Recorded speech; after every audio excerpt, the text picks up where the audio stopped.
నమస్తే, దిస్ అనుష కుమల్. ఇవాల్టి మన గెస్ట్ డాక్టర్ అమూల్య గుంపల్లి గారు. సో కియాన్ ఫర్టిలిటీ సెంటర్ నుంచి ఫెర్టిలిటీ స్పెషలిస్ట్ అనమాట. సో వారితో మాట్లాడదాం. నమస్తే మ్యామ్. నమస్తే అండి. సో కొంతమంది లేడీస్లో ఇప్పుడు మీరు చెప్పినట్టు కొన్ని సందర్భాల్లో యూరిన్ లీకేజ్ అని వింటూ ఉంటాము. సో దాన్ని పర్టికులర్గా అది రావడానికి రీజన్ ఏంటి? దానికి ఏమైనా ట్రీట్మెంట్స్ ఉంటాయా? సో కొంతమందికి ఏంటి అంటే as I told you obesity and post child birth ఆ లాక్సిటీ వల్ల కొంచెం డైఫ్రమ్ లూజ్ అవ్వడం వల్ల కూడా కొంచెం బ్లాడర్ కిందకి జారడం కానివ్వండి, ఆ బ్లాడర్ నెక్ ఏదైనా ఉందో దానికి వల్ల ఇష్యూస్ వస్తుండే. సో ఆ కంట్రోల్ ఉండదు. అబ్డామినల్ ప్రెషర్ పెరిగిన ప్రతిసారి అది లీక్ అవుతూ ఉంటుంది అనమాట. మనకేంటి ఆ స్పింక్టర్ ఉంటుంది యూజువల్లీ గట్టిగా ఆపడానికి. ఆ స్పింక్టర్ లాక్సిటీ ఏదైనా వచ్చినా కూడా వస్తుంటుంది. అలా అని ఇప్పుడు మనం చేసే మెథడ్స్ ఏదైనా ఉన్నా కూడా సివియర్గా ఉన్నవి ఖచ్చితంగా సర్జరీకే వెళ్తాయండి. ఫస్ట్ ఇనిషియల్ స్టేజ్లో ఉన్నవి విచ్ మీరు ముందే ఐడెంటిఫై చేసి యూ థింక్ మీకు ప్రాబ్లం ఉంది అని రియలైజ్ అయ్యి మీరు గైనకాలజిస్ట్ దగ్గరికి వస్తే వాళ్ళు సజెస్ట్ చేస్తారు మీకు. సో ఇలాంటి వాటిలో ఏం చేస్తాము, ఈ లేజర్ థెరపీ ఏదైతే ఉంటుందో we will try to tighten up the anterior surface. ఎక్కడైతే మనకి బ్లాడర్ లీకేజ్ వచ్చే ఛాన్సెస్ ఉంటుందో ఆ సర్ఫేస్ని we will tighten the surface. దానివల్ల ఏమంటే సిగ్నిఫికెంట్గా చాలా మందికి రిడక్షన్ వచ్చేస్తుంది. సో ఇంక మళ్ళీ సర్జరీకి వెళ్ళే ఇది ఉండదు. అంటే ముందు అంటే లైక్ మనకి ఏం చెప్పాలి, సివియరిటీ పెరిగే లోపల you have to address the concern. Okay. అలా కన్సర్న్ మనం అడ్రస్ చేయగలిగితే ఇట్ ఈస్ ట్రీటబుల్. అలా అని చెప్పి అది కంప్లీట్గా వెళ్ళిపోతుందని చెప్పలేము. It is always individualised. కొంతమందికి తగ్గుతుంది, కొంతమందికి తగ్గదు. It all depends on what is the type of disease pattern they are having. అలా కొంతమంది సర్జరీ చేస్తేనే ఆ ఇన్కాంటినెన్స్ అనేది తగ్గుతుంది అనమాట. ఓకే. కొంతమందికి ఏంటంటే 2 టైప్స్ ఆఫ్ ఇన్కాంటినెన్సెస్ ఉంటాయి. ఒకటి స్ట్రెస్ యూరినరీ ఇన్కాంటినెన్స్, అంటే తుమ్మినా దగ్గినా వచ్చేసేయడం. Urge incontinence second type. Urge అంటే ఏంటంటే వాష్రూమ్ వస్తుందని తెలుస్తుంది, కానీ బాత్రూమ్కి వెళ్ళే లోపల అది అర్జ్ వల్ల యూ విల్ హ్యావింగ్ లీక్ అనమాట. ఓకే. సో దాని 2 టైప్స్ ఉంటాయి.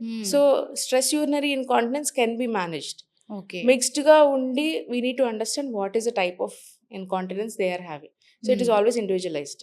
సో దాన్ని బట్టి మనం వాళ్ళ సక్సెస్ రేట్ కానివ్వండి, treatable non treatable. But most of the times when you come early things can be treatable.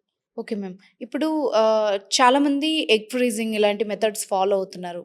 So అది ఎంతవరకు సేఫ్ అండ్ ఎంతవరకు క్వాలిటీ ఎగ్స్ ఉంటాయి అప్పటి వరకు, ఆ టైం వరకు అన్నది కూడా ఒక డౌట్ ఉంది. సో దాని గురించి ఏం చెప్తారు? So I just give you one small example. ఈ మధ్య కాలంలో వెన్ వీఆర్ సీయింగ్ ఓపీడీలో ఎక్కువ చూస్తుంటే జనరల్ గైనీ పేషెంట్స్, నేను చెప్పాను కదా ఇందాక, డేస్ ఆఫ్ ద సైకిల్ తగ్గిపోయాయి. అమ్మాయి ఎక్కడో ఇన్స్టాగ్రామ్లోనో ఎక్కడో చూసి వచ్చింది, మేడం నా సైకిల్ లెంత్ తగ్గిపోయింది మేడం అని చెప్పొచ్చారు. So that is why we done an ultrasound for her.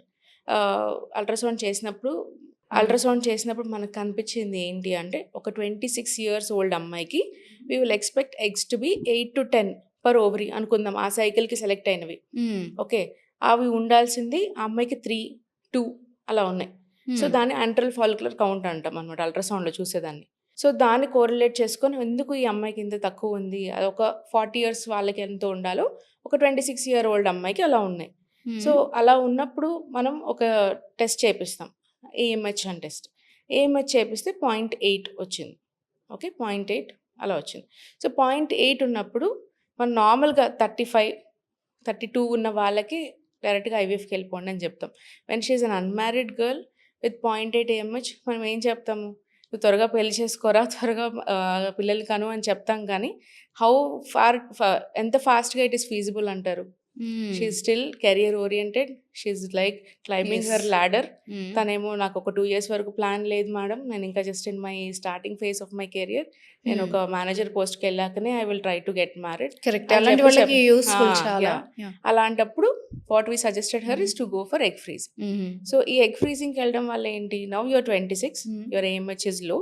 So నువ్వు వెన్ యూ గెట్ మ్యారీడ్ నీకు ఒక ఏదైనా ఉండాలి కదా, నెక్స్ట్ టైం మళ్ళీ ఒక guarantee that you're able to have a child of your own biological child. So దానికోసం we will suggest something called as egg freezing. So ఇలా ఇది తను అసలు ఎగ్ ఫ్రీజింగ్ కోసం రాలేదు, నార్మల్గా వచ్చిన కేస్. బట్ సమ్ పీపుల్ ఉంటారు ముందు నుంచి అవేర్నెస్ ఉన్నారు. ఫర్ ఎగ్జాంపుల్ లైక్ హీరోయిన్స్ కానివ్వండి, వాళ్ళు they will just get egg freezing అయినా సోషల్ ఎగ్ ఫ్రీజింగ్ అంటారు. ఒక certain age reach they know their career goals are very oriented. They know what time they should have a child or get married or something. వాళ్ళకి everything is in their own pace. So అలాంటి వాళ్ళు they will just get it done before only, right? So మనం egg freezing చేయించుకుంటే ఇవాళ for example your 29 అయితే your egg will be 29 year old. Okay. అర్థమవుతుందా? అంటే ఆ age of the egg will be అంటే 29. మనం ఎప్పుడు యూజ్ చేసినా ఆ ఏజ్ అలాగే రిమైనింగ్ ఉంటుందా? రిమైనింగ్ అలానే ఓకే. ఉంటుంది. Okay. The quality of it will be like 29. అంటే like when you want to conceive with the egg at 35, your egg is 29. So okay. Your chances of having a conception at 35 will increase when you have a younger quality egg. Got it. So దాన్ని బట్టి మనం that is the basic concept of having an egg freeze. So if you have decided your partner, you should always do something called as embryo freezing. అంటే రెండింటిని కలిపిన తర్వాత form అయ్యే embryo ఏదైతే ఉంటుందో దాన్ని ఫ్రీజ్ చేసుకోవాలి. ఎంబ్రియో ఫ్రీజింగ్లో మనకి చేశాక అంటే కూల్ చేసిన దాన్ని నార్మల్ టెంపరేచర్స్లోకి తీసుకొచ్చాక ఏమంటారు దాన్ని బయటకు వచ్చే రేట్ అంటే మంచిగా ఉండే రేట్ విల్ బి గుడ్ అనమాట. ఎంబ్రియో ఎగ్లో ఇంతకుముందు కంటే ఇప్పుడు వచ్చే టెక్నాలజీస్ వల్ల బాగా ఉంది. మనం చేసాక కూడా 80 to 85% we will expect them to be useful only. So issues ఏం లేవు. Till 10 years or 15 also you can utilize them for whatever మీ టైమ్ లైన్ బట్టి you can utilize them. Okay. Yeah. ఇన్ఫర్టిలిటీలో ఇంకా అడ్వాన్స్డ్గా అంటే గతంతో పోలిస్తే ఇప్పుడు ఏమున్నాయి, ఇంకేం రావచ్చు? రీసెంట్ టర్మ్స్లో అంటే what we're doing something called zero sperm ఉన్న వాళ్ళకి కూడా we're doing something called TESA micro TESE అని చేస్తున్నాం. సో ఈ జీరో స్పర్మ్ అంటే లేని వాళ్ళకి used to do donor sperms అవి చేసేవాళ్ళు ఇంతకు ముందర. ఇప్పుడు వీఆర్ డూయింగ్ సంథింగ్ మైక్రోటెస్సే అవన్నీ చేస్తున్నాం. అంటే from the male scrotum testes నుంచి కూడా వీఆర్ రిమూవింగ్ ద స్పర్మ్స్ అనమాట. అండ్ మైక్రోస్కోపిక్గా చూసి వాటిని we are utilising for something called as ICSI, intracytoplasmic sperm injection. ఇది ఒకటి లైక్ జీరో ఉన్న వాళ్ళకి గుడ్ థింగ్ వాళ్ళకి. అండ్ అండ్ అదర్ థింగ్స్ వచ్చేసి ప్రీ ఇంప్లాంటేషన్ జెనెటిక్ టెస్ట్. అంటే జన్యుపరంగా ఏదైనా ఇబ్బందులు ఏదైనా ఫ్యామిలీలో ఉన్నాయనుకోండి, for example like muscular dystrophies లేకపోతే ఏదైనా బ్లడ్ క్యాన్సర్స్ అలాంటివి ఏమైనా ఫ్యామిలీస్లో ఉన్నాయి. సో అది మనకి నెక్స్ట్ జనరేషన్కి రావద్దు అని అనుకుంటే we will test the embryos for the screening. ఆ స్క్రీనింగ్ చేసి బాగున్నవి డిసీజ్ లేని ఎంబ్రియోస్ మాత్రమే మనం we will get them implanted. So అవి పాజిటివ్ వచ్చినప్పుడు we will have a child who is disease free. ఆ లీనేజ్లో లేకుండా, ఆ ఫ్యామిలియల్ లీనేజ్లో లేకుండా next generation kids will be little healthier లాగా. Okay. Yeah. And age more than 35 ఉందనుకోండి, ఎన్యూప్లాయిడీ రేట్స్ ఎక్కువ ఉంటాయి. ఎన్యూప్లాయిడీ అంటే ఎగ్ అన్నది ఏజ్ పెరిగిన కొద్దీ మనకి పాతకాలంలో చూసుకొని ఉంటే 9 to 10 పిల్లలు ఉండేవాళ్ళు.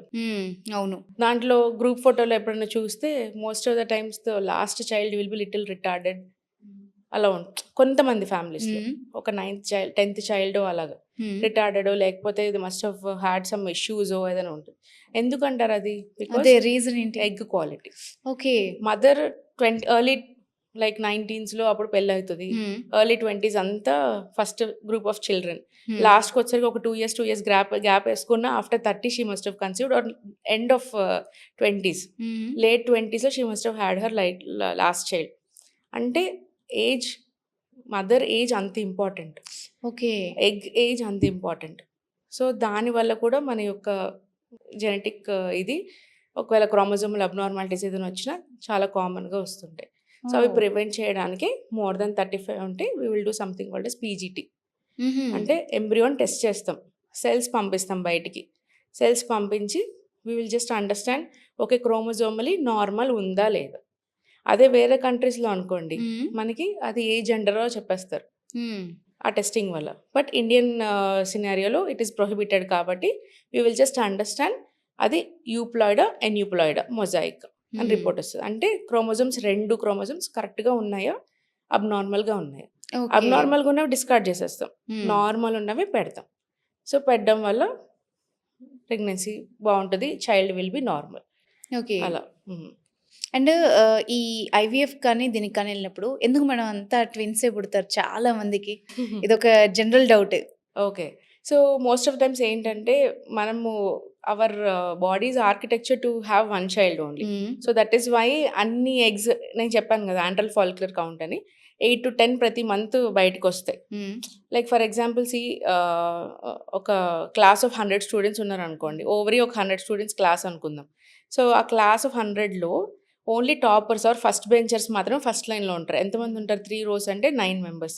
సో, ఆ 9 మెంబర్స్ ఆ మంత్‌కి బయటకొచ్చారు. వాళ్ళలో ఫస్ట్ ర్యాంక్ ఎవరికొస్తుంది? ఒక్కళ్ళకేనా? యెస్.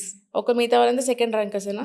ఆ ఫస్ట్ ర్యాంక్ వచ్చిన వాళ్ళే అంటే ఆ ఎన్విరాన్మెంట్ ఉన్న ఎగ్ మాత్రమే బయటకి రిలీజ్ అవుతది. Okay. That is how we have 1 pregnancy per like సైకిలో ఏదైనా. బట్ ఇన్ ఫర్టిలిటీ ట్రీట్మెంట్స్‌లో ఈ సూపర్ ఓవులేషన్ కానివ్వండి, ఓవులేషన్ ఇండక్షన్ గానీ, ఐవీఎఫ్ గానీ చేసినప్పుడు మన ఎయిమ్ ఏంటి? To 100% bring an egg. ఆ 100% చేసినప్పుడు sometimes we will get multiple eggs. Okay. Okay. అప్పుడొచ్చినప్పుడు సింపుల్ ట్రీట్మెంట్స్‌లో కూడా సమ్‌టైమ్స్ ట్విన్స్ వస్తారు.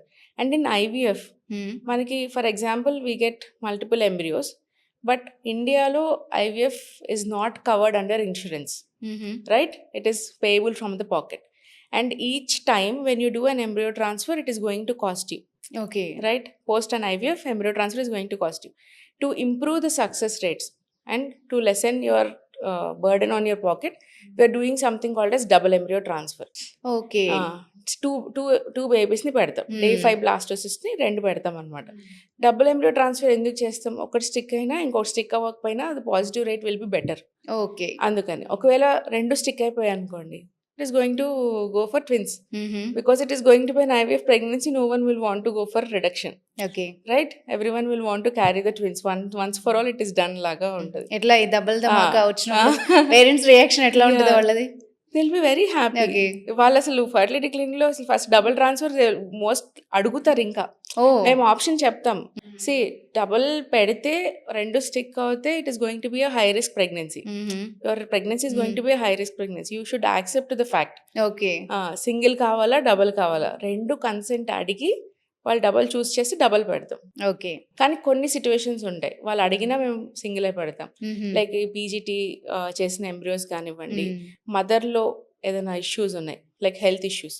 Like okay. For her it is risky. The pregnancy is going to be ప్రెగ్నెన్సీయే risky, but double pregnancy is going to be double risky అంటే we will always try to do something called a single embryo transfer. Okay. అప్పుడు ఒకటే పెడతాం అనమాట. So, హెల్తీగా ఉన్న వాళ్ళకి ఆ ఛాన్స్ ఉంటుంది. ఉంటుంది. ఓకే. యూజువల్‌గా ఇప్పుడు మేల్ ఇన్‌ఫర్టిలిటీలో మీరు సెమెన్ అనాలిసిస్ చేస్తామని చెప్పారు కదా! అది కాకుండా ఇంకా అదర్ కండిషన్స్ ఇంకేమన్నా పర్టిక్యులర్‌గా చూసేది ఉంటుందా? సెమెన్ అనాలిసిస్ మనం నార్మల్ ఉన్నా కూడా రిపీటెడ్‌గా అబార్షన్స్ అవుతున్నాయి వాళ్ళకి, అవును. లేకపోతే మల్టిపుల్ ఫెయిల్యూర్స్ అవుతున్నాయి అంటే will do something called yes sperm DFI, DNA fragmentation index అంటారు. అంటే స్పెర్మ్ ప్రిపేర్ అయ్యి బయటకు వచ్చే దారి లోపల దానికి ఏదైనా ఆక్సిడేటివ్ స్ట్రెస్ అవుతుందా, దానికి ఏమన్నా డ్యామేజ్ అవుతుందా డిఎన్ఏ. స్పెర్మ్‌కి హెడ్, బాడీ, టెయిల్ 3 భాగాలు ఉంటాయన్నమాట. ఆ హెడ్‌లో డిఎన్ఏ ఉంటుంది. రైట్? సో, ఈ డ్యామేజ్ వల్ల మనకేమన్నా ఇష్యూస్ వస్తున్నాయా అని చెప్పడానికి డిఎఫ్ఐ. సో, ఈ డిఎఫ్ఐ ఎక్కువ ఉంటే ఖచ్చితంగా మనం వాళ్ళకి డైటరీ మోడిఫికేషన్స్ కానివ్వండి, లైఫ్ స్టైల్ చేంజెస్ కానీ అన్నీ చేసి, ఒకవేళ మరీ ఎక్కువ ఉందంటే విల్ గో ఫర్ ఐవీఎఫ్ అనమాట వాళ్ళకి. అలా చేయడం వల్ల కొంచెం chances of their pregnancy will be little better. మనం ఉమెన్ ఏజ్ గురించి మాట్లాడాము. ఇన్‌ఫర్టిలిటీకి దారితీస్తుంది. మరి మేల్ కూడా వాళ్ళకంటే పెద్దవాళ్ళనే పెళ్లి చేసుకుంటారు కదా! లేట్ ఏజ్ మ్యారేజెస్ ఇప్పుడు కామన్. ఇప్పుడు అబ్బాయిలో ఏజ్ ఎక్కువ ఉందనుకోండి, అది కూడా ఇన్‌ఫర్టిలిటీకి ఎట్లా దారితీస్తది? ఒక్కటి మనం అండర్‌స్టాండ్ చేసుకోవాలి. మెన్‌లో ఏంటంటే ఎవ్రీ 3 మంత్స్ న్యూ స్పెర్మ్ అనేది ప్రొడక్షన్ స్టార్ట్ అవుతుంది. It is an ongoing daily process. అంటే ఇవాళ వచ్చే sperm is made 3 months before. So, ఏజ్‌కి అంటే వాళ్ళకి అన్ని వాల్యూస్ బాగున్నాయంటే ఒక సర్టెన్ ఏజ్ వరకు కూడా వాళ్ళ సెమెన్ అనాలిసిస్ పారామీటర్స్‌లో నార్మల్ కౌంట్ ఉంటుంది. కొంచెం కొంతమందికి ఏంటంటే కౌంట్ తక్కువ, మొటిలిటీ తక్కువ ఉంటది. కానీ ఏజ్ వల్ల వచ్చే సెగ్మెంట్ ఏంటి అంటే దాంట్లో డీరేంజ్‌మెంట్స్ ఎక్కువ ఉంటాయి.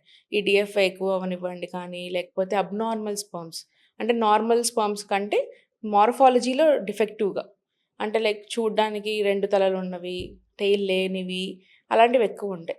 సో, మనకి నంబర్ 100 ఉన్నా కూడా ఉండాల్సిన నార్మల్ స్పెర్మ్స్ తక్కువ ఉంటే from where will the pregnancy come. So, lifestyle modifications are very important for them.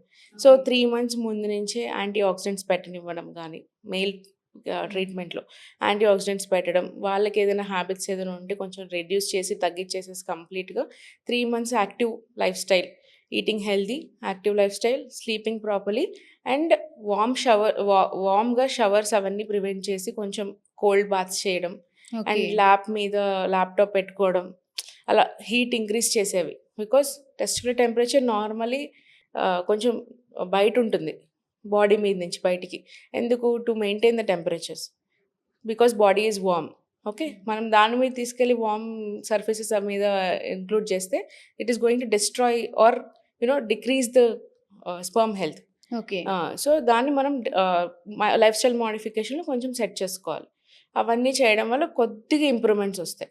Okay. Improvements వచ్చినప్పుడు chances of your pregnancy will be good.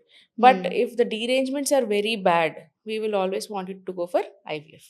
And కొంతమందిలో మ్యామ్ అన్ని రిపోర్ట్స్ నార్మల్ ఉన్నాయని చెప్తారు. హెల్తీగా కనిపిస్తారు. చిన్న ఏజ్‌లోనే ఉంటారు. బట్ మీరన్నట్టు అసలు ప్రాబ్లమ్ ఏంటో తెలీదు. కానీ పిల్లలు ఉండరు కొన్ని ఇయర్స్ వరకు. సో వాళ్ళకి ఏం చెప్తారు? ఏ రీజన్ అయ్యి ఉంటది? సో ఇలాంటి సిట్యుయేషన్ని వీళ్ళు something called as unexplained infertility అంటారు. అంటే ఫీమేల్‌లో ఎగ్ నంబర్ బావుంటుంది, యూట్రస్ బావుంటుంది, లోపల లైనింగ్ బాగా వస్తుంటుంది, ట్యూబ్స్ 2 ఓపెన్‌గా ఉంటుంది, ఎగ్స్ రిలీజ్ అవుతూ ఉంటుంది, స్పర్మ్ బావుంటుంది, అన్నీ బావుంటుంది. ఇప్పుడు ఇలాంటి సిట్యుయేషన్స్‌లో అన్నీ బావుండి, అన్ని రిపోర్ట్స్‌లో కూడా యూ ఆర్ నార్మల్ అని చెప్పి వచ్చిన అన్ఎక్స్‌ప్లెయిన్డ్ ఇన్ఫర్టిలిటీ అంటారు వీటిని. ఎందుకు ఈ సిట్యుయేషన్‌ని జస్ట్ సింపుల్‌గా అనలైజ్ చేయాలి అంటే, ఒక స్పర్మ్, ఎగ్ పక్కన పక్కన పెట్టినా మీట్ అవ్వట్లేదు. It is a very microscopic thing. హుహు. మనకు కళ్ళకి కనిపించని థింగ్. సో మైక్రోస్కోపిక్ థింగ్ అంటే అక్కడ ఎన్విరాన్మెంట్ బాలేదా? ట్యూబ్ లోపల ఎన్విరాన్మెంట్ బాలేదా? లేకపోతే స్పర్మ్‌కి గానీ కెపాసిటీ లేదా ఎగ్‌ని పియర్స్ చేయడానికి? లేకపోతే ఎగ్ స్పర్మ్‌ని యాక్సెప్ట్ చేయట్లేదా? ఫార్మ్ అయిన బేబీ వచ్చి లోపల స్టిక్ అవ్వట్లేదా? సో ఇలాంటివన్నీ సర్కమ్‌స్టాన్సెస్ అన్నీ అన్‌ఎక్స్‌ప్లెయిన్డ్ ఇన్ఫర్టిలిటీ. ఇలాంటి వాళ్ళల్లో IVF is the best choice. Okay. Hmm. ఎందుకు? ఈ స్పర్మ్‌ని, ఎగ్‌ని మనం ల్యాబ్‌లో బయట కలుపుతున్నాం. So we're forming an embryo. అదేదైతే లోపల అవ్వట్లేదో we're doing that outside in the lab. ఆ ఫార్మ్ అయిన దాన్ని వీఆర్ పుట్టింగ్ దెమ్ ఇన్‌సైడ్. వాళ్ళకి chances will be very good. Okay. So ఆ మైక్రోస్కోపిక్ థింగ్‌ని మనం మేనేజ్ చేస్తున్నాం ఇక్కడ. సో అన్‌ఎక్స్‌ప్లెయిన్డ్ ఇన్ఫర్టిలిటీలో most of the times IVF will do wonders. Super. Right. Thank you very much ma'am. మేము థాంక్ అడిగిన you. ప్రతి క్వెషన్‌కి చాలా క్లియర్‌గా ఆన్సర్ చెప్పారు. Thanks for your time. Thank you.